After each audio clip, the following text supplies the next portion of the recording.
So, big news this past week, and you broke it when it came to the Tennessee Titans. Bill Callahan, longtime offensive line coach, obviously spent a lot of time there in Cleveland, is going to be joining his son, Brian, right here in Tennessee. Did you guys kind of see that happening, Mary Kay? And were you surprised at all that the Browns allowed it to happen? Well, the minute that Brian got the job, I thought to myself that Bill would be going with him because such a unique opportunity. I've heard Brian over the years talk about wanting to work with his dad and how he's emulated his dad. And so immediately I thought that this was going to happen, and I figured that the Browns would be bracing themselves for it. But then as the next, couple of days went by, people started to say, no, Bill's going to stay, he makes so much money. The Browns, really want to keep him. And so I really wasn't sure that this was going to happen. But, in the back of my mind, I still thought that Brian would try to bring his dad there. And lo and behold, I did find out that it was going to happen the other day. And it was a story that, that I knew was going to rock the Browns world here because no one in this town wanted to lose Bill Callahan with everything that he has done for this offensive line and for this football team. But it's certainly a wonderful, wonderful gain for the Titans. Yeah, and all that he's done, let's just get into a little bit of that. It's just some of the development that's happened, especially this year with a really successful year, having some injuries on that line. What did you see just out of the development that he was able to get from some of these guys with so many going down at some point? Well, let me first start with rookie right tackle DeJuan Jones. I will tell you what, I watched DeJuan Jones actually throw up on his first day of rookie minicamp. It was an overwhelming day for him. He wasn't pacing himself well, and he really struggled to get through that practice. And, Bill Callahan, he got him through that as best he could, but he kept being hard on him. I mean, he was really, he didn't let up. And, then we got to the Greenbrier for, the first 10 days of training camp. And the same thing with DeJuan. Bill Callahan was, riding him hard. He's demanding on these guys. And DeJuan at one point threw his helmet down and in frustration. Well, by the time he had to start, which was the third week of the season, because Jack Conklin went down, who you guys know well as well, went down with a knee injury. DeJuan had to be pressed into service. Now, this is a large human being, DeJuan Jones, fourth-round pick out of Ohio State, but he was a raw rookie. He played so well that it was unbelievable. And these guys got so much out of DeJuan. Bill did, and Scott Peters, the assistant offensive line coach, did. It was really something to watch until DeJuan went down with his own knee injury later in the season. He did a phenomenal job to the point where people were talking about him in Pro Bowl terms. He gave up only 3 sacks and 419 pass block snaps and I think 21 pressures. He just did a tremendous job to the point where I think he will either be the starting right tackle next season he's going to start for them next season on one of the sides, probably at right tackle. And so that was one thing. But Bill Callahan, he took a no-name center in Ethan Posick, who came in 22, and turned him almost into a Pro Bowl center. I think Ethan may have finished top 5 amongst centers this year. It was just that sort of development all across the line that he did. He really helped left tackle Jed Wills develop into a good bona fide starting left tackle. The guards are both Pro Bowlers. It's just, and it's so much of it is because of Bill, and the Browns know this. That's fascinating. That's where I was going to go next. You guys in Cleveland not only had good quality play, but you had names that people recognize. And you just bring up the 2 interior guys so far. Of course, Wyatt Taylor and Joel Bentonio, of course, with Poach too. Like, it's not just development of tackle. Some coaches have a specialty in that. His development has gone from the right tackle all the way to the left tackle. What, if you've talked to him, has been his approach to the way he treats those guys? Is it technique or is it the mental part of their game that he's emphasizing the most? It's all of it. It's all of it. So heavy on teaching and technique. That's a big, big part of it. I mean, I watch him coach a lot, and it really is. It's the fundamentals and it's the technique, that you see him out there, repping over and over and over with these guys. But that it's more than that. I mean, he sort of builds a toughness into his guys. And the Browns offensive linemen, they have a thing where, they play so hurt too, so often. And I'm sure that a lot of that is instilled by Bill Callahan. I mean, if you want to play for Bill Callahan, you got to put your big boy pants on. That's for sure. Yeah. I mean, these guys are tough. They play hurt. They don't want to come out of the game. They pull hard for each other. They play well together. They do everything really well, including, pulling, blocking, you name it. These guys are very technically sound, one of the best offensive lines in the NFL here, and you can credit most of that to Bill Callahan. We're joined this morning by Kay Cabot, who broke the story about Bill Callahan coming to the Tennessee Titans here in Nashville. And Mary, I have to ask you this also. When you look at the amount of depth, though, too, that's I mentioned some names, and you brought them up too. Jack Conklin was a starter. DeJuan Jones, Jedrick Wills, James Hudson, I think a fourth-round draft pick from last year, Wyatt Teller, and Joel Bitonio. That's a lot of depth, too. How much influence does a guy like Bill Callahan have on retaining guys and also bringing guys to the city that he's coaching in? Well, that is an important part of it, too. He had worked with Jerron Christian at one point, and Jerron came back as the starting left tackle. The Browns were down to their fourth and fifth tackles by the end of the season, down to their fourth and fifth tackles, and Bill got those guys ready to play. Jerron Christian, a veteran, and then James Hudson, a younger guy, a former fourth-round draft pick here. Mm-hmm. And they held it down. They held it down in the last, 4 or 5 games of the season. They were the ones blocking for Joe Flacco, who threw for 4 straight 300-yard games and went 4-1.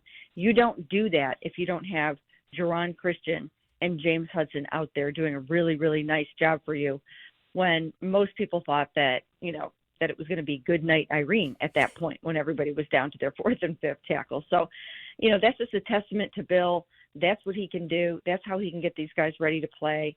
And, and that's why, it leaves such a gaping hole here, with Bill being gone.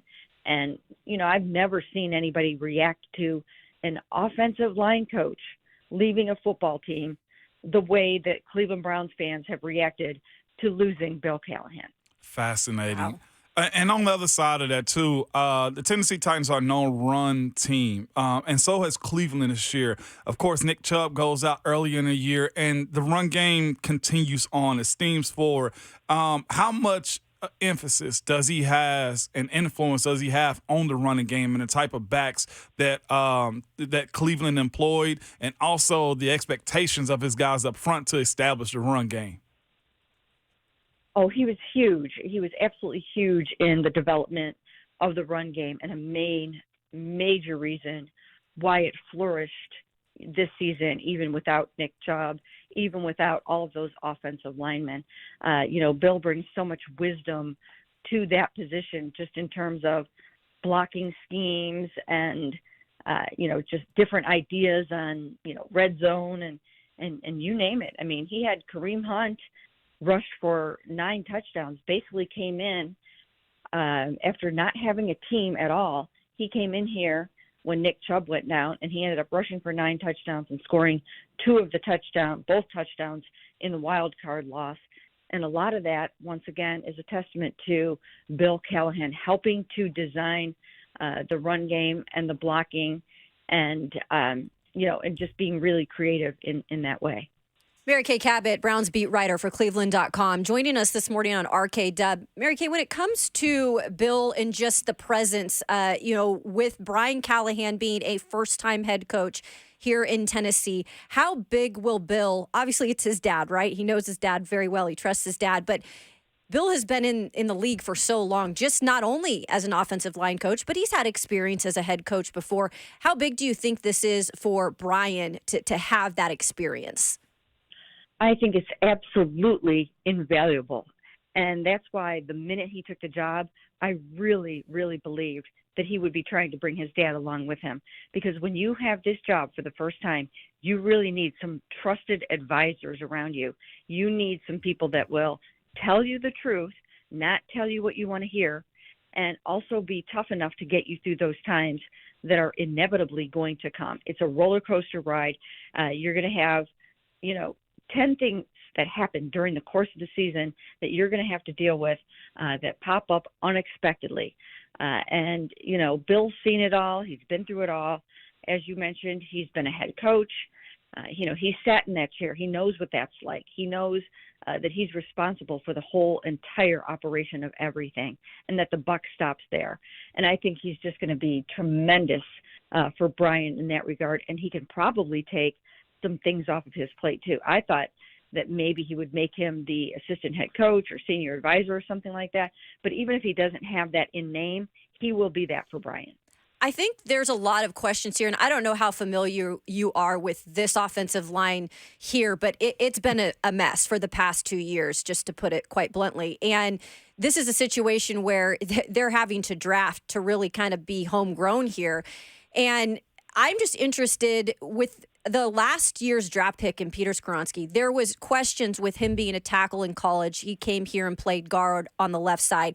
Now there's the question, could he be moved possibly back to tackle with a different staff? How familiar are you with kind of Bill Callahan's ability to maybe look at the overall picture and say, that might be better this way? Like, do you feel like he will have a lot of say in maybe where these guys can be? Well, they should give him the say in where those guys play. They should do that because he is the expert. And if he sees that you have a natural-born guard playing tackle, he'll know that that guy needs to move. That's just, Bill is absolutely brilliant when it comes to that sort of thing. And if they give him the jurisdiction to line it up the way that it should go, then they'll get it right, because that's one of Bill's it's one of his areas of strength. What was Cleveland's reaction? I'm sure it's probably about the same as Nashville's as far as Bill Callahan coming there, because, again, you guys ended up getting Deshaun Watson and having to protect him. And, of course, you mentioned the run that Flacco went on this year, and that wasn't luck. That was protection. That was watching an older quarterback sit in the pocket and be comfortable. What was the initial reaction to all of that whenever Bill Callahan came to Cleveland? Well, when he first came here, everybody knew what they were getting because his reputation precedes him. There's no question about that. And as I mentioned, people started to get rattled the minute Brian took the job that, oh, no, what's going to happen with Bill? It was, 4 or 5 days of that. I wrote a couple of stories, just kind of questioning whether or not it could happen. And, even that sort of rocked the world and dominated the airwaves in terms of sports talk radio. And it was almost like the sky was going to be falling if Bill Callahan was going to leave the Cleveland Browns. It was like nothing that I've seen before for an assistant coach, really, especially not a coordinator. We're talking about a position coach. So, that's just the impact that he made here. And he's probably even a little bit surprised by it, right? Who really, just gets so upset about a position coach leaving a team. But that's exactly what happened here. And it's because that's how good he is. And he's just going to be a tremendous, tremendous help to Brian. I think it's so cool that those two guys get to work together. That's a unique opportunity. And you could see in Brian's introductory press conference how much this means to him. This means so much. He reveres his dad. And he's going to want to make his dad proud, too. And with him right there in the building, he's going to have no choice but, to burn the midnight oil, to get this right, and, and to pour his heart and soul into this job. What's super unique about that also, of course, is father-son, right? And the son, the one that employed dad. But hearing Brian talk about his pathway to becoming a coach, he said his dad always told him, I'm not giving you a job. And I think that's super unique. Of course, when you have somebody in that position that can probably pull those cards to get you higher, he chose not to. So that speaks a lot about what their relationship will be working together. Don't you think, Mary? Yes, I think so. And in the same way that, that I've watched him toughen up his offensive linemen, I'm sure that's, the approach he used with Brian forging his way in this profession and making his own way and doing it so that it wasn't, that he wasn't getting handed anything and it wasn't just nepotism. He had to fight for this, and, that will serve him well as he steps out there as a first-time head coach, because it's hard. Everybody knows how hard it is. And Bill's going to be a tremendous help to him, but, he wouldn't be here right now if Bill didn't make him earn it. Mary Kay Cabot, Browns beat writer for Cleveland.com, joining us this morning. We appreciate you. Please go follow her at Mary Kay Cabot on X/Twitter, whatever you want to call it. Absolutely. You're incredible at what you do, and we really appreciate your time, Mary Kay. Definitely. Well, thanks for having me.